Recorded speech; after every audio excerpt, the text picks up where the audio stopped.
Olá, povo de Deus, a paz do Senhor Jesus. Olha, estou com a Bíblia Sagrada aqui e quero deixar para você rapidamente um texto que está escrito em Romanos capítulo de número 9, versículo 20. Diz assim: mas, ó homem, quem és tu que a Deus replicas? Porventura a coisa formada dirá a que a formou: por que me fizeste assim?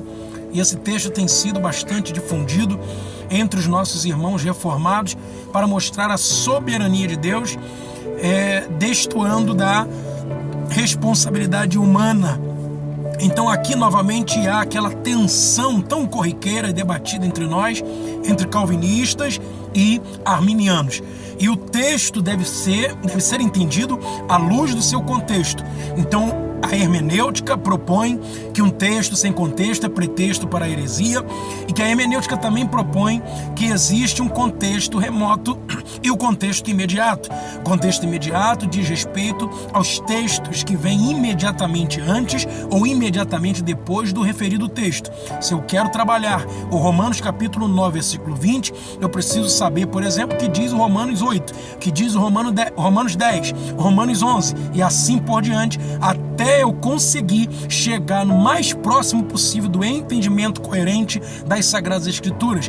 Isso implica dizer que, além do contexto imediato, existe também um contexto remoto. Contexto remoto é aquilo que está remotamente em relação a mim, aquilo que está distante de mim. Por exemplo, Paulo vai usar uma expressão que está em Jeremias capítulo 18. Jeremias 18, você sabe tanto quanto eu, que está falando a respeito do vaso que se quebra na mão do oleiro, e o texto é enfático em dizer, esse texto de Romanos 9, 20 é muito difundido para mostrar, inclusive, que há uma soberania de Deus em relação à vontade humana. Só que o texto de Jeremias 18, que Paulo usa para falar sobre a soberania de Deus, diz também assim, no momento em que eu falar contra uma nação e contra um reino, para arrancar e para derribar e para destruir, se a tal nação contra a qual falar se converter da sua maldade, se converter da sua maldade, também eu me arrependerei do mal que pensava fazer-lhe. Versículo 9 de Jeremias 18. E no momento em que eu falar de uma gente e de um reino para edificar e para plantar, se ele fizer o mal diante dos meus olhos, não dando ouvidos à minha voz, então me arrependerei do bem que eu tinha dito que lhe faria. Isso implica dizer que existe uma soberania, mas existe uma conditio sine qua non. Significa que existe uma condição sem a qual Deus não fará.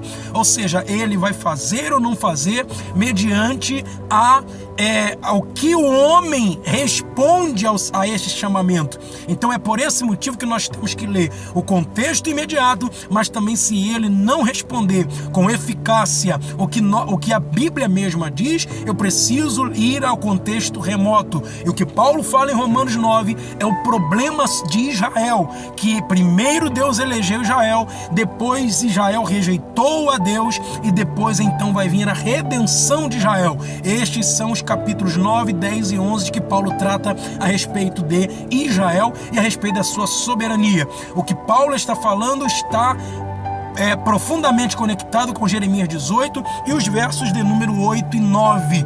Então, o que Deus está falando para Jeremias? Eu já tenho preparado, Jeremias, a punição ou a absolvição, dependendo do que eles fizerem com o chamamento que eu der.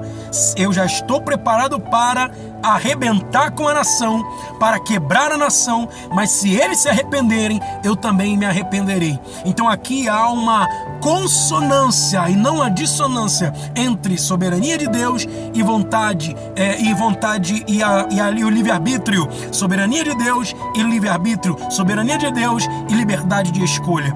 Aqui está a tensão, mas aqui também está a resposta. Deus espera que o homem responda a esse chamamento. Se ele responder crendo em Jesus, o caminho é estreito e o caminho estreito conduz à a salvação. Mas se ele não receber esse chamamento e não encontrar Jesus, o caminho é largo que conduz à perdição. Este é o ponto, esta é a tensão entre calvinismo e arminiano, entre soberania de Deus e livre-arbítrio. Deus abençoe sua vida em nome de Jesus.